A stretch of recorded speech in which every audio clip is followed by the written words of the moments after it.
ठगी में 420 नहीं अब 316, मर्डर में 302 नहीं 103। देश में 3 नए आपराधिक कानून भारतीय न्याय संहिता, भारतीय नागरिक सुरक्षा संहिता और भारतीय साक्ष्य अधिनियम सोमवार से पूरे देश में लागू हो गए हैं।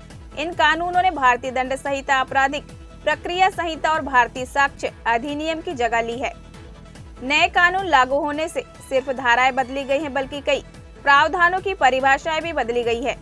वहीं इस संबंध में पुलिस प्रशासन द्वारा विभिन्न थानों में इसे लेकर जागरूक किया जा रहा है, जिसका एक कार्यक्रम बालाघाट जिले के अंतर्गत आने वाला थाना भरवेली में भी रखा गया, जहां थाना प्रभारी ने लागू हुए सभी कानूनों की जानकारी दी। बता दें कि भारतीय न्याय संहिता BNS में कुल 358 धाराएं हैं। पहले IPS में 511 धाराएं थी। BNS में 20 नए अपराध शामिल किए गए हैं।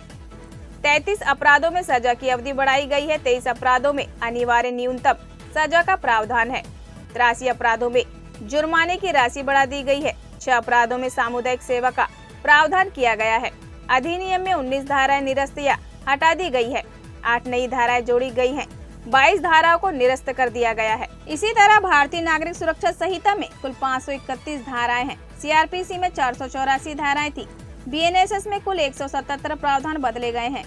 इसमें 9 नई धाराओं के साथ साथ 39 नई उपधाराएं भी जोड़ी गई हैं। 44 नए प्रावधान और स्पष्टीकरण जोड़े गए हैं। 35 सेक्शन में समय सीमा जोड़ी गई है और 35 सेक्शन पर ऑडियो वीडियो प्रावधान जोड़ा गया है और कुल 14 धाराएं निरस्त और हटा दी गई हैं। इस नए कानून के तहत अपराध IPC पहले हत्या 302 हुआ करती थी, जो अब BNS के तहत 103 हो गई है। हत्या की कोशिश 307 थी, जो अब 109। गैर इरादतन हत्या जो पहले 304 थी, उसे 105 किया गया है। लापरवाही से मौत IPC में 304 थी, जिसे 106 कहा जाएगा। रेप और गैंगरेप पुराने कानून में 375, 376 लगाई जाती थी, जिसे बदलकर 63, 64, 70 किया गया है। पहले देश के खिलाफ युद्ध 121A होता था, जिसे भारतीय न्याय संहिता में 147, 148 बदला गया है। ऐसे ही मानहानि 499, 500 जो अब 356, छेड़छाड़ 354 थी, जो अब 74, दहेज हत्या 304B अब 80, दहेज प्रताड़ना 49, 8A अब 85, चोरी 379 थी, अब 303 है। लूट 392 थी, अब 309। डकैती 395 धारा में आती थी, जो अब 310। देशद्रोह 124 थी, अब 152। धोखाधड़ी या ठगी 420 कोकी धारा में दर्ज किया जाता था, जिसे अब 318 के तहत दर्ज किया जाएगा। हालांकि तीनों नए कानूनों के नाम बदले जाने में सरकार और अधिकारियों की ओर यह तर्क दिया जा रहा है कि पुराने सभी कानून अंग्रेजों के वक्त के थे, जिसे बदला गया है, पर इसे लेकर भी वकीलों द्वारा इसका विरोध किया जा रहा है। हालांकि ऐसे बदलाव से पुलिस, वकील और कानून से संबंधित सभी विभागों के काफी समस्याओं का सामना करना पड़ सकता है, पर यह आने वाले समय में बढ़ रहे जुर्म को रोकने में कितना कारगर साबित होगा, यह तो भविष्य के गर्भ में ही छिपा हुआ है। पीछे हो सकती है, तो इसके लिए मैं क्षमा प्रार्थी हूँ। आज जैसा कि थाना प्रभारी हेमंत जी ने बताया कि आज से संपूर्ण भारतवर्ष में हमारे जो मुख्य 3 आपराधिक न्याय प्रक्रिया के जो कानून थे, उनको बदल दिया गया। जो भारतीय दंड विधान में जो मूल कानून रहते थे, जिनके आधार पर संपूर्ण क्रिमिनल जस्टिस सिस्टम चलता था, मतलब आपराधिक न्याय का जो व्यवस्था चलती थी, जब भी कोई व्यक्ति न्याय के विरुद्ध कोई काम करता था, तो उसको किस प्रकार से सजा दी जाएगी, उसको किस प्रकार के अधिकार प्राप्त होंगे, उसको किस प्रकार से उसके विरुद्ध कार्रवाई की जाएगी, ये इन 3 मूल कानूनों से चलता था। तो वर्तमान सरकार ने इन जो मूल पुराने कानून चल रहे थे, उनको बदलते हुए नए कानून लेकर आए, जिनकी पीछे की मानसिकता ये है कि हम पहले जब ये कानून लागू हुए थे, मैं इसके संबंध में थोड़ा सा आपको बताना चाहूँगा। आप देखेंगे जो भारतीय दंड विधान है वो 1860 में लागू हुआ था। 1860 में लागू करने की क्या स्थिति आई थी?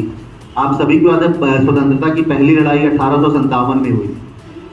तो उस समय पर अंग्रेजों को लगा कि ऐसी हम किस प्रकार से भारत के लोगों को अपने गुलामी में, हम किस प्रकार से हम अपना जो रूल है, हम अपना जो शासन है, उसको किस प्रकार से प्रभावी रूप से चला सकते हैं। तो उनकी मानसिकता ये थी कि हमको इस भारत देश के लोगों को कानून की प्रक्रिया में जकड़ कर रखना है, हमको उनके ऊपर शासन करना है, उनके ऊपर रूल करना है। तो उनके द्वारा जो कानून लॉर्ड मैकॉले द्वारा बनाए गए थे वो उस मानसिकता से बनाए गए थे। पूर्व में जो सीआरपीसी वगैरह थे वो भी पहले के चल रहे थे, बट उनको 1973 में और भी प्रभावी क्रियान्वयन के लिए बदला गया था। तो जो एक औपनिवेशिक मानसिकता थी, जो कॉलोनियल माइंडसेट था कि हमें शासन करना है गुलामों के ऊपर, उस चीज को बदलने के लिए सरकार के द्वारा ये नए कानून लेकर आए गए हैं, जिसमें मूल भावना ये है कि हम शासन करने से ज्यादा, हमें सजा देने से ज्यादा हमारा उद्देश्य जनता को न्याय दिलाने में रहना चाहिए।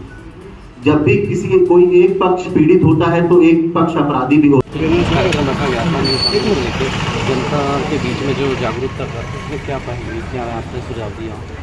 पुलिस मुख्यालय के निर्देशानुसार आज सभी थानों में नए कानूनों के संबंध में जागरूकता कार्यक्रम किया गया है, जिसमें प्रबुद्धजनों को बुलाकर उनको नए कानूनों के संबंध में जो नवीन प्रावधान किए गए हैं जनता के प्रति जवाबदेही को लेकर उनके संबंध में बताया गया।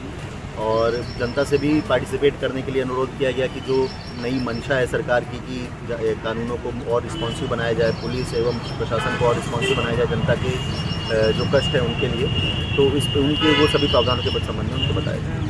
जो पुराना कानून था सर 1818, तो उसमें क्या सब चेंज हो गया है जो धाराएँ? नहीं, ऐसे सभी चीज़ें चेंज नहीं, मुख्य धाराएँ कई जगह बदलाव हुआ है। कई जो महत्वपूर्ण प्रावधान थे पुराने कानूनों के उनको भी आगे जारी रखा गया है। संख्या में ज़रूर अंतर आया कि पुराने धारा कुछ अलग होती थी, वर्तमान कानून की धारा कुछ अलग है, और जो समय के साथ जो आवश्यकताएं थी उनको मूल रूप से शामिल किया गया, जैसे इलेक्ट्रॉनिक वीडियो एविडेंस को प्राइमरी एविडेंस के रूप में शामिल किया गया है। इसी प्रकार से बहुत सारी नई चीज़ें जो वक्त के साथ आवश्यकता थी उनको शामिल करते हुए नए कानून लाए गए।